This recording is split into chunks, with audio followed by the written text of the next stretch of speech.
ఒక ఊర్లో శేఖర్ అనే 22 అబ్బాయి నివసించేవాడు. శేఖర్ తన చదువులో ఎప్పుడూ కూడా ముందే ఉండేవాడు. కాని శేఖర్ తల్లిదండ్రులు చాలా పేదవాళ్లు. శేఖర్ కి ఎప్పుడైతే కాలేజ్కి వెళ్లాల్సిన సమయం వస్తుందో అప్పుడు తన తండ్రి కమల్ ప్రసాద్ తన కొడుకు శేఖర్తో, బాబూ, మాకు వీలైనంత వరకు మేము నిన్ను చదివించాము. కానీ ఇక మీదట మేము నిన్ను చదివించలేము. కానీ ఎందుకు నాన్నా? మీకు తెలుసు కదా, నాకు కాలేజీకి వెళ్ళడం అంటే చాలా ఇష్టమని. నేను చదువుకొని గొప్పవాణ్ణి కావాలనుకుంటున్నాను. శేఖర్ మాటలు విని శేఖర్ తల్లి అనిత ఎంతో ప్రేమగా శేఖర్తో ఇలా అంటుంది. ప్రతి తల్లి తండ్రి ఇదే కోరుకుంటారు. వాళ్ల పిల్లలు పెద్దవాళ్లయ్యి మంచి కాలేజ్లో చదువుకోవాలని, వాళ్లు తమ తల్లిదండ్రులకి మంచి పేరు తీసుకురావాలని. కాని నీకు తెలుసు కదా, మీ నాన్న కూలి పని చేసి నిన్నింత దూరం చదివించారు. కాలేజ్ ఫీజులను ఇక ఆయన కట్టలేరు. ఏం పర్వాలేదమ్మా, నేను నాన్నగారి బాధను అర్థం చేసుకోగలను. నాకు తెలుసు, నాన్నగా ఒక్కొక్క రూపాయి చేకూర్చి నన్ను ఇంతవరకు చదివించారు. కానీ నేను ఇప్పుడు పెద్దవాడిని అయ్యాను. నేను ఎంత చదువుకున్నాను అంటే ఇప్పుడు నేను పిల్లల్ని చదివించి నా కాలేజీ ఫీజు కట్టుకోగలను. ఊరంతట్లో నువ్వొక్కడివే ఇంటర్ వరకు చదివావు. లేదంటే నీకు తెలుసు కదా, మన ఊరి సర్పంచ్ ఏ తల్లిదండ్రుల్ని కూడా తమ పిల్లల్ని చదివించడానికి ఒప్పుకోవట్లేదు. ఈ ఊర్లో ఏ తల్లిదండ్రులైనా సరే తమ పిల్లల్ని చదివించాలనుకుంటారో సర్పంచ్ వాళ్లని ఎప్పుడూ కూడా చెడగొడతాడు. మీ అమ్మ చెప్పేది నిజమే బాబూ. అందరూ చదువు వల్ల చెప్పే లాభాలను చెబుతారు. కానీ మన ఊరి సర్పంచ్ అయితే చదువు వల్ల నష్టం కలుగుతుందంటారు. అతనంటాడు చదువుకున్న తర్వాత అందరూ నాశనమైపోతారని అంటారు. ఎందుకు పనికిరాకుండా పోతారు అని. కష్టపడి పని చేస్తే డబ్బులు సంపాదించొచ్చు, కూలి పని చేయడం వల్ల వాళ్ళు సిగ్గుపడతారు అంటారు. బాబూ, నేను కోరుకునేదల్లా ఒకటే, ఇక నువ్వు మీ నాన్నకి సాయం చెయ్యి. మీ నాన్న ముసలివారైపోయారు. నువ్వేమనుకుంటున్నావమ్మా? నాన్న విశ్రాంతి తీసుకోవాలని నేను కోరుకోవడం లేదా? కానీ నువ్వే చెప్పు, నేనేం చేయాలి? నేను కూడా నాన్నలా కూలి పని చేయాలా? లేదమ్మా, నేనేదైనా గొప్పగా చేయాలనుకుంటున్నాను. ఆ మాట చెప్పి శేఖర్ అక్కడ్నుంచి వెళ్ళిపోతాడు. కమలాప్రసాద్ తన భార్య వైపు చూసి, ఏం పర్వాలేదు, తనేదైనా గొప్పగా చేయాలనుకుంటున్నాడు. ఇందులో తప్పేముంది? నా మనసు చెబుతుంది, నా కొడుకు తప్పకుండా ఏదొకటి సాధిస్తాడు. మరుసటి రోజు శేఖర్ తన బ్యాగ్ని ప్యాక్ చేసుకుని పట్నం వెళ్లడానికి ఏర్పాట్లు చేసుకుంటాడు. ఎక్కడికి వెళ్తున్నావు శేఖర్? నేను పట్నం వెళ్తున్నానమ్మా. పట్నంలో నా స్నేహితుడు నితిన్ ఉంటున్నాడు. నేను తనతో పాటు తన గదిలోనే ఉంటాను. అక్కడ నాకు ట్యూషన్ చెప్పడానికి బోలెడంతమంది పిల్లలు కూడా దొరుకుతారు. మీరేం కంగారు పడకండి. ఎప్పుడైతే అంతా సర్దుకుంటుందో నేను ప్రతి నెల మీకు మనీ ఆర్డర్ పంపిస్తాను.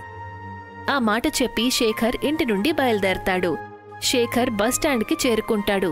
అంతలో అక్కడికి ఊరి సర్పంచ్ తన దగ్గరికి వస్తాడు. శేఖర్ని చూసి సర్పంచ్ ఎగతాళి చేసే పద్ధతిలో శేఖర్తో ఇలా అంటాడు. ఏంటి విషయం శేఖర్? ఎక్కడికి బయలుదేరుతున్నావు? నేను పట్నం వెళ్తున్నాను సర్పంచ్ గారు. నేను విన్నాను, నువ్వు పట్నం వెళ్ళి కాలేజీలో చదువుకోవాలనుకుంటున్నావట. ఈ కాలపు పిల్లలకి సిగ్గు అనేది అసలు లేమాత్రం లేనేలేదు. తండ్రి కూలి పని చేసి ముసలివాడైపోయాడు. తనకు సాయం చేయడానికి బదులు పట్నంలో ఎంజాయ్ చేయడానికి వెళ్తున్నావా? మీరు మీ హద్దుల్లో ఉండండి సర్పంచ్ గారు. మీరు అసలేమనుకుంటున్నారు? నేను కూడా మా నాన్నలాగా జీవితాంతం కూలి పని చేస్తూ జీవితాన్ని గడపాలా? నేను నా ముందు తరాలని ఈ సమస్యను ఎదుర్కోనివ్వను. నాలాగా బతకనివ్వను. ఆ మాట చెప్పి శేఖర్ బస్ ఎక్కి వెళ్లిపోతాడు. కొన్ని గంటల్లోనే తను పట్నానికి చేరుకుంటాడు. పట్నంలో తను తన స్నేహితుడు నితిన్ దగ్గరికి వెళ్తాడు. ఉన్నట్టుండి తనను చూసి నితిన్ ఆశ్చర్యపోతాడు. ఏంటి విషయం శేఖర్? ఉన్నట్టుండి ఎలా వచ్చావేంటి? శేఖర్ జరిగిందంతా నితిన్కి చెప్తాడు. నాకిలా చెప్తున్నందుకు నాకు చాలా బాధగా ఉంది. కానీ నేను నీకు సహాయం చేయలేను. ఎందుకంటే నా రూమ్ పార్ట్నర్ 2 రోజుల తర్వాత ఇక్కడికి వచ్చేస్తాడు. ఏం పర్వాలేదు, నేను ఇక్కడ నేల మీద దుప్పటి వేసుకుని పడుకుంటాను. ఎలాగో నువ్వు నీ రూమ్ పార్ట్నర్ కాలేజీకి వెళ్ళిపోతారు కదా. నేను ఉదయం సాయంత్రం పిల్లలకి ట్యూషన్ చెప్తాను. మీతో కలిసి కాలేజీకి వస్తాను. ఐఎమ్ సారీ శేఖర్, ఇవన్నీ చెప్పడానికి బాగానే ఉంటాయి. కానీ నిజం ఏంటంటే ముగ్గురు ఒకే రూమ్లో అడ్జస్ట్ అవ్వడం చాలా కష్టం. నువ్వు ఇక్కడి నుంచి వెళ్ళక తప్పదు. అదే కాకుండా నువ్వు మీ అమ్మా నాన్నల్ని ఊళ్ళో వదిలేసి వచ్చావు. అది కరెక్ట్ కాదు. వెళ్ళి వాళ్లతో పాటు కూలి పనులు చేసుకో. శేఖర్ మొహం మార్చుకుని అక్కడ్నుంచి వెళ్ళిపోతాడు. ఫుట్పాత్ మీద కూర్చుని ఆలోచిస్తూ ఉంటాడు. నేను ఇప్పుడు ఊరికి తిరిగి వెళితే అందరూ నన్ను ఎగతాళి చేస్తారు. నాకిప్పుడు ఏం చేయాలో అర్థం కావడం లేదు. ఎక్కడికి వెళ్ళాలి? శేఖర్ చాలాసేపు ఆలోచిస్తూ కూర్చుంటాడు. కాసేపటి తర్వాత ఒక ముసలి వ్యక్తి శేఖర్ దగ్గరకొచ్చి ఇలా అంటాడు. నేను చాలాసేపటి నుంచి చూస్తున్నాను. నువ్వు ఫుట్పాత్ మీద ఒంటరిగా కూర్చున్నావు. ఏదైనా ఇబ్బంది అయితే నాకు చెప్పు. శేఖర్ ఎప్పుడైతే ఆ ముసలి వ్యక్తిని చూస్తాడో అతనిలో తనకి తన తండ్రి కనిపిస్తాడు. శేఖర్ జరిగిందంతా ఆ ముసలి వ్యక్తికి వివరిస్తాడు. ఏ విధంగా తన స్నేహితుడు నితిన్ తనని అవమానించి రూమ్ నుంచి గెంటేశాడు. నువ్వు ఎందుకు ఇలా ఆలోచిస్తున్నావు? నువ్వు బాగా చదువుకొని గొప్పవాడివవ్వాలని. ఇప్పుడు కాలం చాలా మారిపోయింది. నాకు మీ మాటలు అసలేం అర్థం కాలేదు. చదువు అవసరం అనేది నిజమే, కానీ దానికంటే పెద్ద నిజమేంటంటే ఈ దేశంలో ఎంతమంది పెద్ద బిజినెస్ మ్యాన్లు, పెద్ద పెద్ద కంపెనీల యజమానులుంటారో వాళ్ళందరూ చాలా తక్కువగా చదువుకున్నారు. నాకొక చిన్న దుకాణం ఉంది. నీకు కావాలంటే నా దుకాణంలో పనిచేయచ్చు. రాత్రివేళ నా దుకాణంలోనే పడుకోవచ్చు. ఆ విధంగా నువ్వు నీ ఊరికి తిరిగి వెళ్లాల్సిన అవసరం ఉండదు. శేఖర్కి ఆ ముసలి వ్యక్తి మాటలు బాగా నచ్చుతాయి. ఆ రోజు నుంచి శేఖర్ ఆ ముసలి వ్యక్తి దుకాణంలో డెలివరీ బాయ్ పని చేయటం మొదలు పెడతాడు. తను రోజంతా కష్టపడి పిజ్జా డెలివరీ చేస్తాడు. రాత్రివేళ ముసలి వ్యక్తి దుకాణం మూసి వెళ్లిపోయినప్పుడు శేఖర్ తన దుకాణంలో కూర్చొని రాత్రంతా చదువుకుంటాడు. నెమ్మది నెమ్మదిగా శేఖర్కి అర్థమవుతుంది చదువు, వ్యాపారం రెండు వేరువేరు విషయాలని. ఒకరోజు శేఖర్ ఆ ముసలి వ్యక్తితో, నేను పిజ్జా చేయటం నేర్చుకోవాలనుకుంటున్నాను. తప్పకుండా బాబు, అలాగే ఇవాటి నుంచి నువ్వు కిచెన్లో పనిచేయి. శేఖర్ కొన్ని రోజుల్లోనే పిజ్జా చేయడం చాలా బాగా నేర్చుకుంటాడు. తన చేత్తో తయారు చేసే పిజ్జా అందరికీ బాగా నచ్చుతుంది.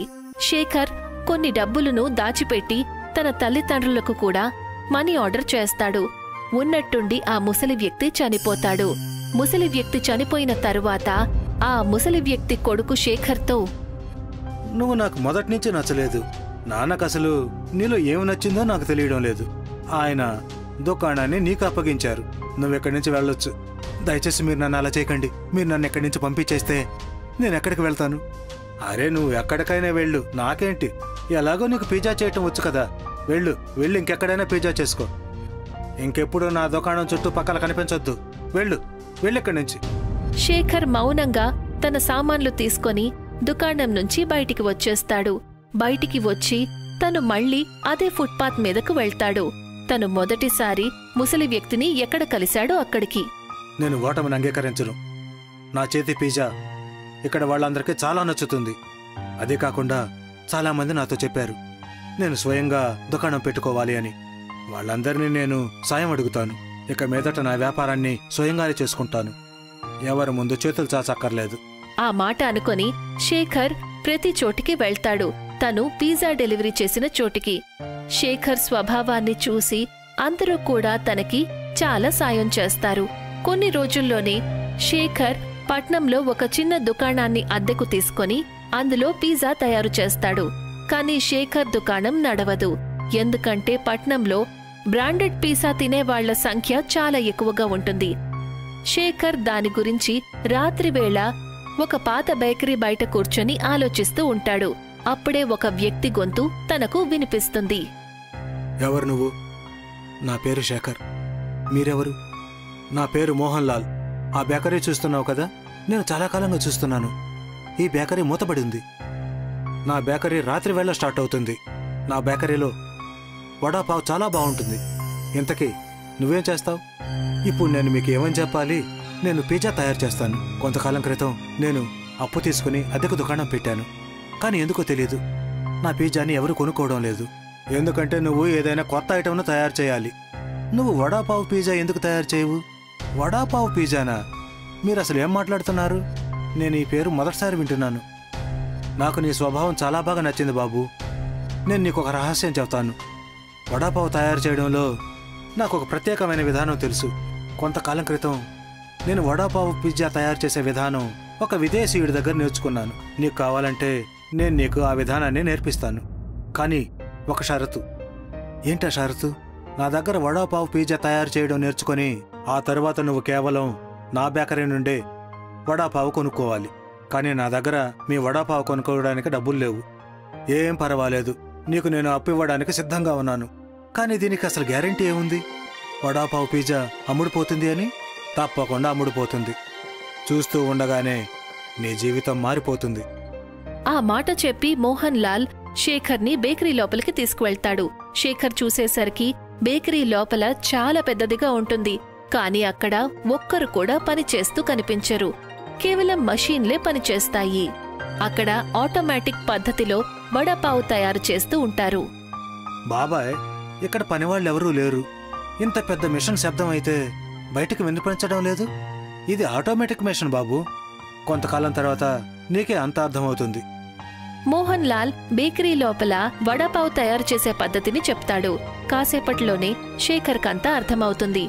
శేఖర్ బోలెడని వడాపావు తీసుకుని తన దుకాణానికి వెళ్తాడు. తెల్లవారేసరికి తను వడాపావు పిజ్జాని తయారు చేసి పెడతాడు. దాని సువాసన దూర దూరాల వరకు వెళ్తుంది. బైక్ మీద వెళ్తూ ఉన్న ఒక యువకుడు ఉన్నట్టుండి శేఖర్ దుకాణం ముందు బైక్ ని ఆపి నిలబడతాడు. ఇక్కడి నుంచి చాలా మంచి వాసన వస్తుంది. ఇది వడాపావు పిజ్జా వాసన. నేను ఇటువంటిది మొదటిసారి వింటున్నాను. ఏది, నన్ను కూడా టేస్ట్ చేయనివ్వండి. శేఖర్ ఒక వడాపావు పిజ్జా అతనికి ఇస్తాడు. పిజ్జా తిని ఆ యువకుడు సంతోషంగా ఉంటాడు. నిజం చెప్తున్నాను, నాకు పిజ్జా తినడం అంటే చాలా ఇష్టం. కానీ ఇటువంటి వింత పిజ్జా నేను ఎప్పుడూ తినలేదు. ఇది వడాపావు పిజ్జా సార్, మీకు నచ్చిందా? నాకు ఇది చాలా చాలా నచ్చింది. నేను ఒక న్యూస్ రిపోర్టర్ని. నీ వడాపావు పిజ్జా గురించి నేను తప్పకుండా న్యూస్ వేస్తాను. ఆ మాట చెప్పి తనక్కడి నుంచి వెళ్లిపోతాడు. కొన్ని రోజుల్లోనే చూస్తూ ఉండగానే శేఖర్ వడాపావు పిజ్జా ప్రసిద్ధి చెందుతుంది. శేఖర్ తనకి ఒక మంచి ఇల్లు పట్నంలో తీసుకుంటాడు. శేఖర్ ఇప్పుడు MBA కంప్లీట్ చేస్తాడు. కానీ తన దృష్టి మొత్తం తన వడాపావు పిజ్జా మీదే ఉంటుంది. కొంతకాలం తర్వాత ఒక కంపెనీ యజమాని శేఖర్ దగ్గరకొచ్చి, నా పేరు ఎడ్వర్డ్, నేను అమెరికాలో ఉంటాను. నేను నీ వడాపావు పిజ్జా గురించి చాలా విన్నాను. నేను కోరుకునేదేంటంటే ఇవాళ నుంచి నువ్వు నీ వడాపావు పిజ్జా బ్రాంచ్ని అమెరికాలో తెరవాలి. నిజమేంటంటే నేను నీతో పార్ట్నర్షిప్ చేయాలనుకుంటున్నాను. ఇది నిజంగా నాకు చాలా అదృష్టం. శేఖర్ ఎడ్వర్డ్ తో పార్ట్నర్షిప్ కుదుర్చుకుంటాడు. చూస్తూ ఉండగానే శేఖర్ వడాపావు పిజ్జా వరల్డ్ లో ఫేమస్ అవుతుంది. కొన్ని రోజుల తర్వాత శేఖర్ కి బెస్ట్ బిజినెస్ మ్యాన్ అవార్డు వస్తుంది. ఆ అవార్డు దక్కిన సంతోషంలో శేఖర్ తల్లిదండ్రులు ఊరి సర్పంచ్ తో శేఖర్ దగ్గరికి వెళ్తారు. నిజానికి నాకు మొదటి నుంచి నమ్మకం ఉంది, నువ్వు ఏదైనా గొప్పగా సాధిస్తావు అని. నా కళ్ళను నేను నమ్మలేకపోతున్నాను బాబు. నువ్వు ఇంత గొప్పవాడు అయ్యావు అంటే. మీ నాన్న చెప్పేది నిజమే బాబు. నాకు చాలా సంతోషంగా ఉంది ఆ రోజు నువ్వు నా మాట విననందుకు. నువ్వు నా మాట వినుంటే నువ్వు కూడా మీ నాన్నలాగా ఒక కూలివాడిగా మిగిలిపోయి ఉండేవాడివి. నన్ను క్షమించు శేఖర్. నాకిప్పుడు అర్థమైంది, తెలివితేటలతో పాటు చదువు కూడా ఉందంటే ఇంక వాళ్ళు ఎంతో అభివృద్ధి చెందుతారు. నువ్వు మన ఊరికి మాత్రమే కాదు, ఈ దేశానికే ఎంతో మంచి పేరు తీసుకొచ్చావు. నిన్ను చూసి నేను గర్వపడుతున్నాను. శేఖర్ సర్పంచ్ ఇంకా తల్లిదండ్రులతో ఇలా అంటాడు. నా ఈ విజయానికి కారణం నా మిత్రులు మోహన్ లాల్ గారు. ఆయన తన బేకరీ నుండి వడాపావు ఇవ్వకపోతే నేను ఎప్పటికి కూడా ఇంత గొప్పవాడిని అయ్యేవాడిని కాదు. ఇవాళకి ఆయన బేకరీలో తయారైన వడాపావే నా కంపెనీకి వస్తుంది. అయితే నువ్వు ఆయనకు ధన్యవాదాలు చెప్పాలి బాబు. మీరు రావడానికి ముందు నేను ఆయన దగ్గరికే వెళ్ళాలనుకుంటున్నాను. అయితే వెళ్ళు బాబు, మంచి పనులను ఆలస్యం చేయకూడదు. శేఖర్ తన కార్లో బేకరీ దగ్గరికి వెళ్తాడు. తను చాలా రోజుల తర్వాత బేకరీ దగ్గరికి వెళ్తాడు. మోహన్ లాల్ చాలా రోజులుగా శేఖర్ని పేమెంట్ కూడా అడగలేదు. కానీ శేఖర్ చూసేసరికి ఆ బేకరీ దగ్గర అసలు ఎవరూ లేరు. ఆ బేకరీ మూతబడి ఉంటుంది. శేఖర్ ఆశ్చర్యంతో మూతబడిన ఆ బేకరీ వైపు చూస్తూ ఉంటాడు. అప్పుడే ఒక వ్యక్తి వెనక నుంచి పిలుస్తాడు. ఏంటి చూస్తున్నావు? నా పేరు శేఖర్. అది నిజానికి మోహన్ లాల్ గారు బేకరీలోనే ఉంటారు కదా, కానీ ఎందుకని ఇవాళ ఆయన బేకరీ మూసింది? నువ్వు అసలు ఏం మాట్లాడుతున్నావు? ఈ బేకరీ ఎన్నో ఏళ్లుగా మూతబడి ఉంది. నువ్వు ఏ మోహన్ లాల్ గురించి అయితే మాట్లాడుతున్నావో ఆయన ఎన్నో ఏళ్ల క్రితం చనిపోయారు. మీరేమంటున్నారు? మోహన్ లాల్ గారు 1960లో ఈ బేకరీకి యజమాని. మీరెవరు? నేను ఇక్కడ శుభ్రం చేసే వ్యక్తిని. ఆ మాట చెప్పి ఆ వ్యక్తి ఒక చెక్కు తీసి శేఖర్కి ఇస్తాడు. ఎన్నో నెలల నుంచి ఒక చెక్ ఇక్కడ పడి ఉంది. దీని మీద శేఖర్ అని ఒక సంతకం ఉంది. అది నీదేనా? అవును, నాదే. నీకేమైనా మతిపోయిందా? నీవు వ్యక్తి పేరు మీద చెక్ రాసావంటే అతను చనిపోయి 50-60 ఏళ్ళు గడిచిపోయాయి. ఆ మాట చెప్పి అతను వెళ్లిపోయాడు. శేఖర్కిప్పుడు జరిగిందంతా కూడా అర్థమవుతుంది. తనకి తెలుస్తుంది, బహుశా ఏ వడాపావుతో అయితే తను వడాపావు పిజ్జా తయారు చేస్తున్నాడో అది చమత్కారవంతమైనదని. శేఖర్ నవ్వుతూ మౌనంగా అక్కడ్నుంచి వెళ్లిపోతాడు. కానీ తను ఇవాల్టికి వడాపావ్ పిజ్జా తయారు చేయడంలో ఎక్స్పర్ట్. పట్నంలో కైలాష్కి చాలా పెద్ద బట్టల దుకాణం ఉంటుంది. తన కుటుంబంలో తన భార్య శాలిని, 2 తమ్ముళ్ళు రాహుల్ ఇంకా రంజన్, ఇంకా ఒక చెల్లెలు తానియా ఉంటారు. కాని కైలాష్ అందరికంటే ఎక్కువగా తన పనివాడు కృష్ణాని ప్రేమిస్తాడు. కృష్ణ తనకి నిజాయితీ గల పనివాడు. అతను కృష్ణాని తన తమ్ముడిగా భావిస్తాడు. కృష్ణ తన యజమాని కైలాష్కి ప్రతి పనిలోనూ తోడుగా ఉంటాడు. కాని కైలాష్ 2 తమ్ముళ్ళు ఏ పని చెయ్యరు. వాళ్లు రోజంతా కైలాష్ డబ్బుల్ని విచ్చలివిడిగా ఖర్చు చేస్తూ ఉంటారు. ఒకరోజు కృష్ణ కైలాష్తో ఇలా అంటాడు. చెన్నయ్య గారు, మీరు రాహుల్ బాబుకి, రంజిత్ బాబు గారికి నచ్చ చెప్పండి. మీరు రోజంతా కష్టపడే పనిచేస్తున్నారు, కాని వాళ్ళు మీ కష్టాజితాన్ని సులభంగా ఖర్చు చేస్తున్నారు. అరే కృష్ణ, నేను నీకు ఏమని చెప్పాలి? మా అమ్మ చనిపోయేటప్పుడు నా దగ్గర ఒక మాట తీసుకుంది, వాళ్ళని ఏ విధంగానూ కష్టపెట్టకూడదు అని. అందుకని వాళ్ళని నేను ఏమీ అనలేకపోతున్నాను. కాని అయ్యగారు, ఇలాగైతే మిమ్మల్ని వాళ్ళు నాశనం చేసేస్తారు. లేదు లేదు, నువ్వు అమాయకుడు కృష్ణ. నెమ్మదిగా వాళ్ళిద్దరూ పనిచేయటం నేర్చుకుంటారు. నువ్వేం కంగారు పడుకు. సరే, నేను చెప్పే జాగ్రత్తగా విను. నేను ఇవాళ రాత్రికి ఆలస్యంగా ఇంటికి వస్తాను. ఇవాళ వ్యాపారస్తులందరికీ మీటింగ్ ఉంది. నన్ను కూడా అక్కడికి పిలిచారు. సరే చెన్నయ్య గారు, మీరు ఎంత రాత్రి వేళొచ్చినా నేను మీకోసం ఎదురుచూస్తూ ఉంటాను. కాని ఎందుకు అయ్యగారు, మీకు భోజనం వేడి చేసి పెట్టాలి కదా. కృష్ణ మాటలు విని కైలాష్ నవ్వుతూ తన బండిలో ఆఫీస్కి వెళ్ళిపోతాడు. మీటింగ్లో అదే పట్నానికి చెందిన మరో పెద్ద వ్యాపారి రాజన్ కూడా కూర్చునుంటాడు. వ్యాపారస్తులందరూ అతని మీద దొంగతనం నేరాన్ని మోపుతారు. మీటింగ్లో కైలాష్ తన వ్యాపారస్తులందరితోనూ, మీరెవరూ కూడా కంగారు పడకండి. దీని గురించి నేను ఒక వారంలో చెప్తాను. ఇక మీరందరూ వెళ్ళి మీ పనులు చేసుకోవచ్చు. మీటింగ్ పూర్తయిన తరువాత రాజన్ కసానా నవ్వుతూ కైలాష్ దగ్గరికి వెళ్లి ఇలా అంటాడు. మీరేమనుకుంటున్నారు కైలాష్ గారు? ఈ వ్యాపారస్తులు నా మీద ఏదైతే నిందన వేశారో అది రైటా రాంగా? ఇందులో ఏముంది రాజన్? వ్యాపారస్తులు అందరి డబ్బులు మీ సీక్రెట్ బ్యాంక్ అకౌంట్లో పెట్టడం జరుగుతుంది. ఒకవేళ అకౌంట్లో నుండి డబ్బులు తగ్గాయంటే ఆరోపణ మీ మీదే పడుతుంది కదా.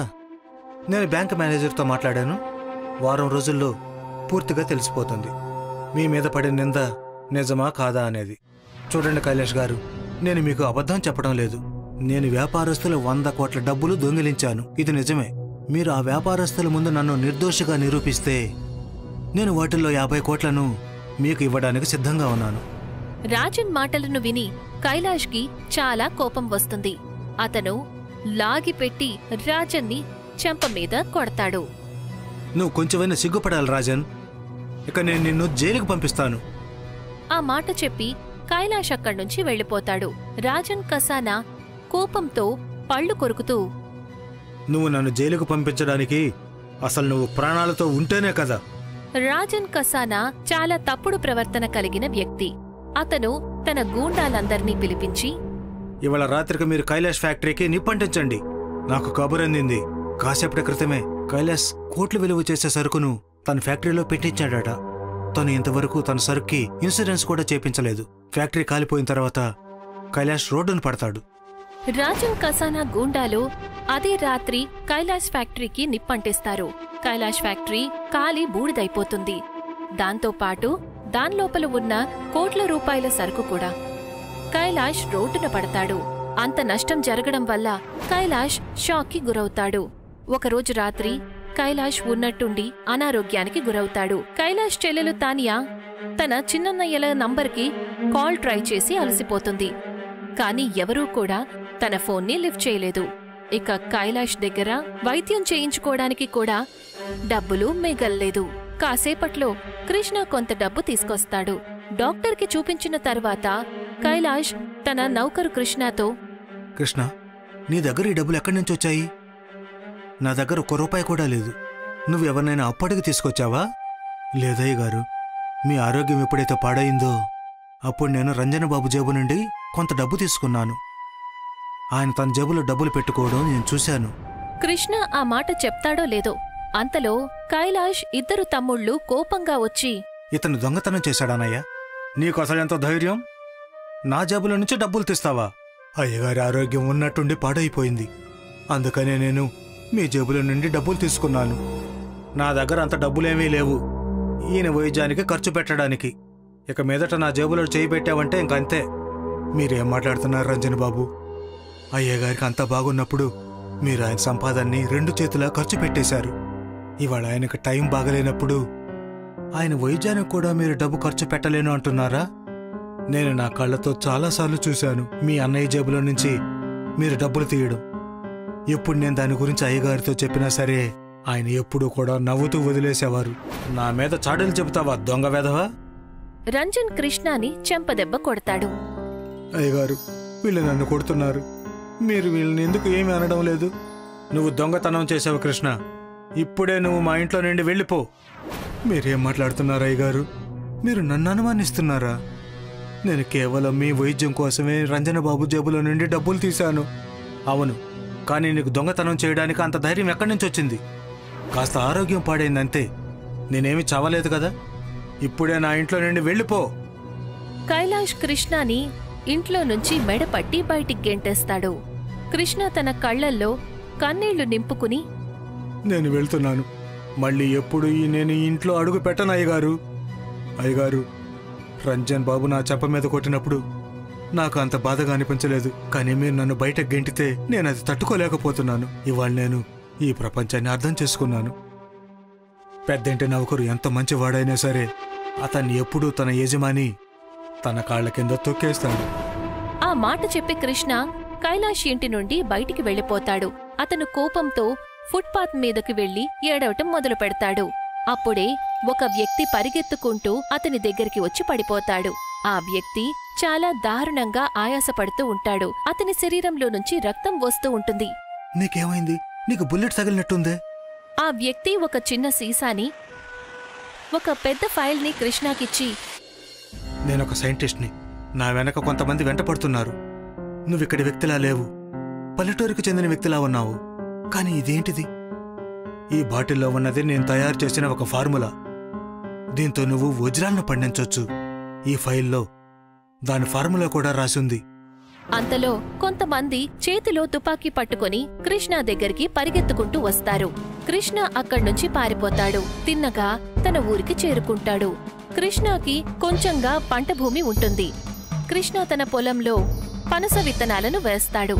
అతను ఆ వ్యక్తి చెప్పిన దాని ప్రకారం సీసాలో ఉన్న కెమికల్ని పంట మీద చల్లుతాడు. అప్పుడు అతని కళ్ల ముందే ఒక చమత్కారం జరుగుతుంది. చెట్లకి వజ్రాల పనస పళ్ళు కాస్తాయి. అది చూసి కృష్ణ సంతోషంతో పిచ్చివాడవుతాడు. అదే సమయంలో వాళ్ళమ్మ కూడా అక్కడికి వెళ్తుంది. అమ్మా, చూసావా? ఇప్పుడు నేను కొన్ని రోజుల్లోనే ధనవంతుడినైపోతాను.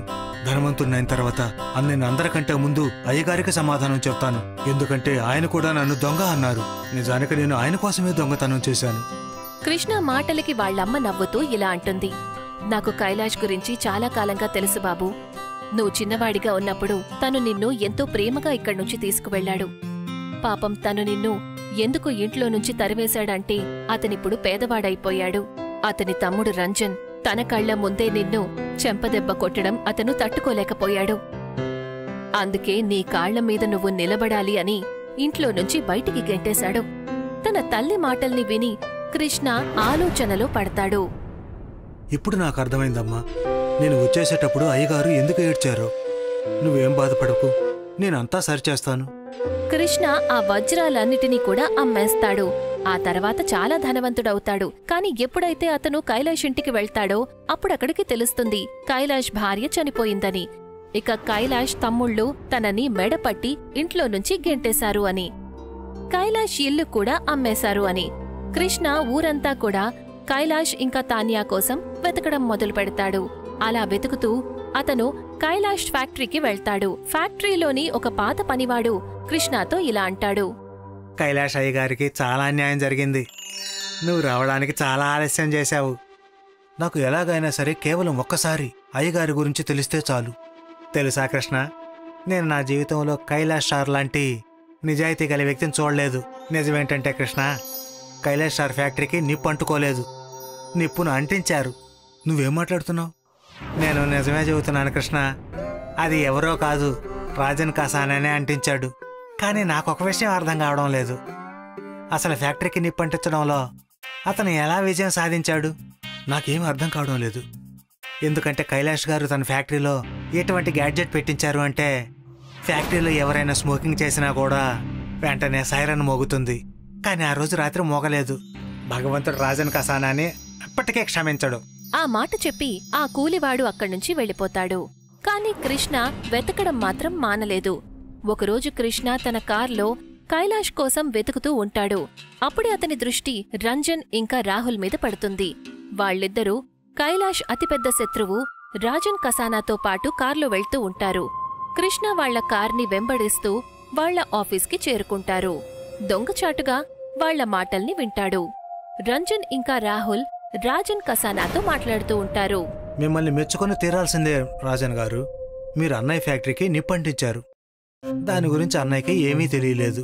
అక్కడి నిప్పుని మీరే అంటించారు అని. కైలాష్కైతే ఈ విషయం కూడా తెలియదు కదా. తన ఫ్యాక్టరీలో నిప్పంటించడానికి సాయం చేసింది తన సొంత తమ్ముళ్ళు అని. 50 కోట్ల డబ్బు కోసం సొంత తమ్ముడు కూడా తన అన్నయ్యని చంపిస్తాడు. పైగా కైలాష్ మా ఇద్దరికి సవత అన్నయ్య కదా. అప్పుడే కృష్ణ వాళ్ల ముగ్గురు ముందుకి వెళ్లి నిలబడతాడు. వాళ్ళు ముగ్గురు కృష్ణని చూసి ఎంతగానో కంగారు పడతారు. కృష్ణ, నువ్వు ఈ ఖరీదైన బట్టలు ఎలా వేసుకున్నావు? నువ్వెక్కడైనా దొంగిలించావా ఏంటి? దొంగిలించి కాదు రంజన్ బాబు, నేను నా కష్టార్థంతో సంపాదించాను. కష్టం అంటే మీ ఇద్దరికేం తెలుస్తుంది? మీరిద్దరూ మీ అన్నయ్య సంపాదించిన డబ్బును 2 చేతుల నాశనం చేశారు. అయినా మీరిద్దరూ ఇంత నీచానికి దిగజారుతారని నేను కలలో కూడా ఊహించలేదు. సొంత అన్నయ్య కూడా తన తమ్ముళ్ళ గురించి ఇంతగా ఆలోచించడు. కానీ అయ్యగారు మీ ఇద్దరి సవత తమ్ముళ్ళ కోసం చేశాడు. అయితే నువ్వెందుకు మా క్లాస్ పీకుతున్నావు? ఇప్పుడు మీరు నాకు మర్యాదగా ఈ విషయం చెప్పండి. అయ్యగారు ఎక్కడున్నారు? ఆయన ఎక్కడున్నాడో మాకు తెలియదు. వెతకాలనుకుంటే ఏదైనా గుడి దగ్గర వెళ్ళి వెతుకు చూడు. అన్నా చెల్లెళ్ళిద్దరూ ఎక్కడ అడుక్కుంటూ ఉంటారు. మీరిద్దరిని నేను ఏం తలుచుకున్నా కూడా ఏమి చేయలేను. ఎందుకంటే అయ్యగారు మీ ఇద్దరిని ఎంతో ప్రేమిస్తున్నారు. మీరిద్దరు చేసిన దానికి ఆ భగవంతుడే మీ ఇద్దరిని శిక్షిస్తాడు. కానీ రాజన్ కసానా, ఏ రోజైతే నాకు అయ్యగారు కనిపిస్తారో ఆ రోజే నేను నీకు శిక్ష విధిస్తాను. ఆ మాట చెప్పి కృష్ణ కోపంగా బయటికి వెళ్ళిపోతాడు. కృష్ణ పిచ్చివాడ్లాగా కైలాష్ కోసం వెతుకుతూనే ఉంటాడు. కొన్ని నెలల తరువాత కృష్ణ ఒక గుడికి వెళ్తాడు. తను చూసేసరికి కైలాష్ ఇంకా తన చెల్లెలు తానియా గుడి బయట కూర్చుని ఉంటారు. అది చూసి కృష్ణ కళ్లల్లో కన్నీళ్లు వస్తాయి. అతను పరిగెత్తుకుంటూ కైలాష్ దగ్గరికి వెళ్తాడు. నేనొచ్చానయ్య గారు, నన్ను క్షమించండి. నేను మీ చెంపదబ్బని అర్థం చేసుకోలేకపోయాను. నేను మిమ్మల్ని తప్పుగా అర్థం చేసుకున్నాను. కృష్ణని ధనవంతుడిగా చూసి కైలాష్ కళ్లల్లో ఆనంద బాష్పాలు వస్తాయి. తానియాకి కూడా. నువ్వు వెళ్ళిన తర్వాత నా భార్య కూడా నన్ను వదిలి వెళ్ళిపోయింది కృష్ణ. నాకు కొన్ని రోజుల క్రితమే తెలిసింది నా ఫ్యాక్టరీకి నిప్పు నా తమ్ముళ్లే పెట్టించారు అని. ఇక భగవంతుడు వాళ్ళిద్దరికీ శిక్షణ కూడా విధించాడు. మొన్ననే వాళ్ళిద్దరూ ఒక రోడ్ యాక్సిడెంట్లో చనిపోయారు. బహుశా మీకు పూర్తి విషయం తెలియదనుకుంటానయ్య గారు. ఈ ఆటలో అసలైన సూత్రధారి రాజన్ కసానా. అతనే రంజన్, రాహుల్ బాబుని తప్పుదారి పట్టించారు. వాళ్ళిద్దరికీ 50 కోట్లు ఇస్తానని ఆశ చూపించి ఫ్యాక్టరీకి నిప్పు పెట్టించాడు. అసలు నేరస్తుడు రాజన్ కసానా. అప్పుడే కైలాష్ కళ్ళు తిరిగి నేల మీద పడిపోతాడు. అది చూసి కృష్ణ ఇంకా తానియా ఎంతగానో కంగారు పడతారు. మీరేం కంగారు పడకండి అయ్యగారు. నేను ఇప్పుడే ఈ క్షణమే మిమ్మల్ని హాస్పిటల్కు తీసుకుని వెళ్తాను. లేదు కృష్ణ, లేదు. నువ్వు సరైన సమయానికే వచ్చావు. నిజానికి నాకు క్యాన్సర్ ఉంది. ఇక నేను బ్రతకను. కానీ నేను పోయిన తర్వాత తానియాని నువ్వే చూసుకోవాలి. తనని పెళ్లి చేసుకో. రాజన్ కసానాని వదలొద్దు. ఆ మాట చెప్పి కైలాష్ ప్రాణాలు వదిలేస్తాడు. కృష్ణ కైలాష్కి అంతిమ సంస్కారాలు చేస్తాడు. అదే రోజు తానియాని కూడా పెళ్లి చేసుకుంటాడు. కృష్ణ ఇప్పుడు చాలా ధనవంతుడవుతాడు.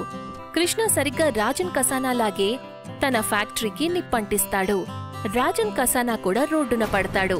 కాని అతను ఆ షాక్ ని తట్టుకోలేకపోతాడు. అతను పిచ్చివాడవుతాడు. కొన్ని రోజుల తర్వాత కృష్ణ తన భార్య తానియాని తీసుకుని ఊరికి వెళ్ళిపోతాడు. అక్కడ ఒక బంగ్లా కట్టుకుని ఉంటాడు. కృష్ణ ఇవాళ్టికి వజ్రాలనే పండిస్తూ ఉంటాడు. సోన్పూర్ గ్రామం వెదురు వ్యవసాయానికి చాలా ఫేమస్. చాలా ఏళ్లుగా ఆ భూమిలో వెదురు బాగా మొలిచేది. దినేష్కి ఒక చిన్న వెదురు వ్యవసాయం ఉండేది. అతని కొడుకు రాజేష్ కూడా అతనితో కలిసి పనిచేసేవాడు. బాబు రాజేష్, మనకి బ్యాంబూ ఒక ఆర్డర్ వచ్చింది. దాన్ని నువ్వు కరెక్ట్గా పంపించావా? అవును నాన్న, నేను అది నిన్న సాయంత్రమే పంపించేశాను. వాళ్ళకి సమయానికల్లా ఆర్డర్ చేరుకుంటే మనకి ఈరోజు సాయంత్రం కల్లా డబ్బులు వచ్చేస్తాయి నాన్న.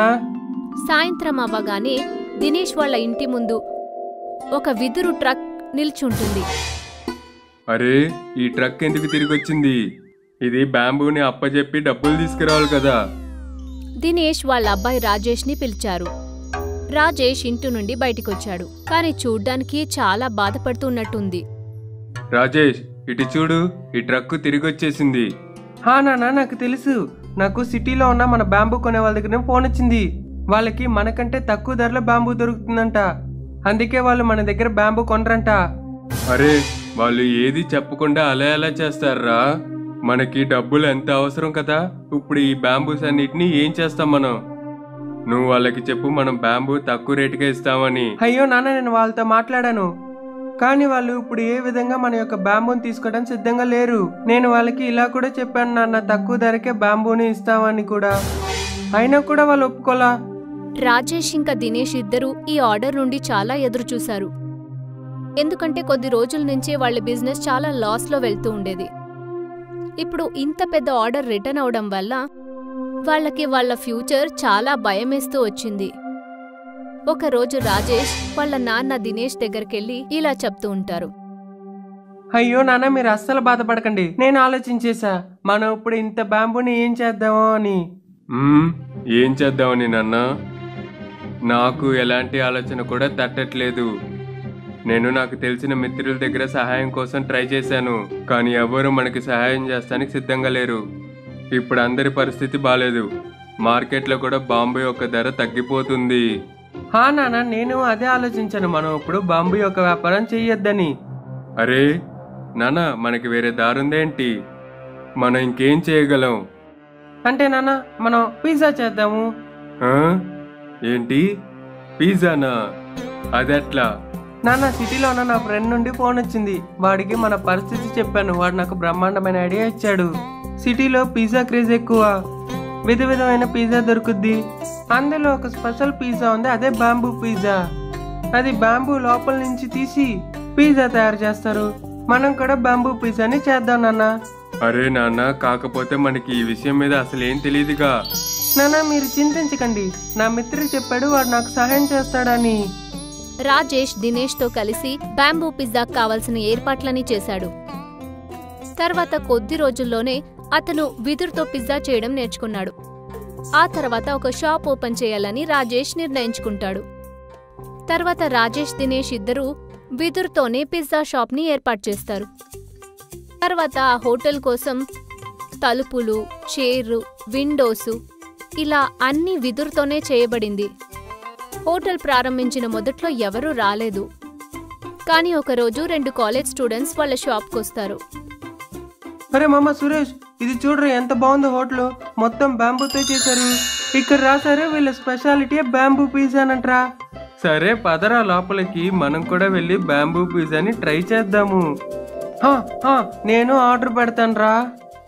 సురేష్ ఇంకా వివేక్ 2 బాంబూ పిజ్జాని ఆర్డర్ చేశారు. అరే వివేక్, ఇక్కడ మొత్తం చూసావరా నువ్వు? అసలు అన్ని వస్తువుల్ని కూడా బాంబూతోనే సిద్ధం చేశారు. అది అటు చూడు, ఆ బాంబూ స్టూల్ ఎంత బాగుందో కదా. ఈ రోజులు ఎక్కడ చూసినా ప్లాస్టిక్, కానీ ఇది మొత్తం ఈకో ఫ్రెండ్లీ హోటల్ కదా. ఈ విధంగా మనం అందరం ఈకో ఫ్రెండ్లీ వస్తువుల్ని వాడటం ప్రారంభించాలి. నేను వెళ్ళి హోటల్ ఓనర్తో మాట్లాడతాను, ఆయనకి అసలు ఇలాంటి ఐడియా ఎలా వచ్చిందని. వివేక్ ఇంకా సురేష్ దినేష్ ని పిలిచి దీని గురించి విచారించారు. మీ హోటల్ నిజంగానే బాగుంది, మీకు ఈ ఐడియా ఎలా వచ్చింది అసలు? దినేష్ ఆ 2 అబ్బాయిలకి అతని మొత్తం కథ చెప్పారు. దినేష్ ఇంకా వివేక్ కి వాళ్ళొక ఇన్స్పిరేషన్ స్టోరీ చాలా బాగా నచ్చింది. ఏంటి, మీ యొక్క బిజినెస్ మంచిగానే వెళ్తుంది కదా, మీరు అన్ని బానే ఉంది కదా? చూడండి, అంటే ఇప్పుడు మేము అంత మంచిగానే వెళ్ళటలేదు, కానీ నేను ఇంకా నా సాయశక్తిలో ప్రయత్నించి మంచిగా డెవలప్ చేస్తాను. మీరు చాలా డిఫరెంట్ గా ఉన్నారు. మీరు ఖచ్చితంగా లాభాల బాట పడతారు. మేము మీకు సహాయం చేయాలనుకుంటున్నాము. మాకొక యూట్యూబ్ ఛానల్ ఉంది, అందుట్లో మేము కొత్త విషయాలన్నీ వేస్తాము. మీరు పర్మిషన్ ఇస్తే మీ యొక్క హోటల్ గురించి మా యొక్క యూట్యూబ్ ఛానల్లో పూర్తిగా వివరించి వేస్తాము. అలాగే ఇన్స్టాగ్రామ్లో కూడా. ఈ విధంగా ఇంకొంతమంది జనాలకి, అలాగే కాలేజ్ స్టూడెంట్స్కి మీ యొక్క హోటల్ గురించి బాగా తెలుస్తుంది. అలాగే మీరు ఫేమస్ అవుతారు. సురేష్ ఇంకా వివేక్ ఆ బ్యాంబూ పిజ్జాని తిన్నారు. ఇద్దరికి ఆ పిజ్జా చాలా నచ్చింది. ఇద్దరు వాళ్ళ కాలేజ్ ఫ్రెండ్స్ కి కూడా ఒక 10 పిజ్జాలు ప్యాక్ చేయమన్నారు. మరుసటి రోజు వాళ్ళు వాళ్ళ టీం మెంబర్స్ అందర్నీ తీసుకుని దినేష్ ఒక బిదురు హోటల్ని ఒక మంచి వీడియో చేశారు. తర్వాత ఆ బిదురు పిజ్జాని తయారు చేసే విధాన్ని కూడా వీడియో తీశారు. దాని తర్వాత వాళ్ళు ఆ వీడియోని యూట్యూబ్లో అప్లోడ్ చేశారు. మీరు మాకు సహాయం చేస్తానికి ప్రయత్నిస్తున్నారు, దానికి నేను బాగా మీకు కృతజ్ఞత ఉన్నాను. అయ్యో లేదు అంకుల్, ఇలాంటి విషయాల్ని ప్రమోట్ చేస్తామే మా బాధ్యత. ఈ రోజుల్లో మా అందరికీ ఇలాంటి పర్యావరణాన్ని రక్షించే ఒక ఎకో ఫ్రెండ్లీ హోటల్ చాలా ముఖ్యమే అంకుల్. ఈ వీడియో ద్వారా మాకెంతవరకు లాభం వస్తుందో అది మీకు ఇస్తాము. అరే వివేక్, బంబూ పిజ్జా యొక్క రెసిపీ 1 గంటలో 1 లక్ష వ్యూస్ వచ్చాయిరా. 10,000 లైక్లు, అలాగే 1000 కమెంట్లు ఉన్నాయి. ఇదైతే మన ఛానల్లో ఇప్పటి వరకు ఇదే పాపులర్ వీడియో అయిపోయింది. ఇప్పుడు ఈ బ్యాంబూ ఎకో ఫ్రెండ్లీ హోటల్ ద్వారా చాలా మందికి తెలుస్తుంది. అంకుల్, మీరు ఇప్పుడు ఫేమస్ అవుతున్నారు. ఇలా నాన్న కొడుకు ప్రారంభించిన బిదురు హోటల్ చాలా ఫేమస్ అయింది. తర్వాత కొంచెం కొంచెంగా వాళ్ళు మిగతా సిటీస్ లో కూడా బ్రాంచెస్ ప్రారంభించారు. ఇలా ఈకో ఫ్రెండ్లీ బ్యాంబూ హోటల్ ఇంకా పిజ్జాని వాళ్ళు రాజ్యం మొత్తం ఫేమస్ చేసేశారు.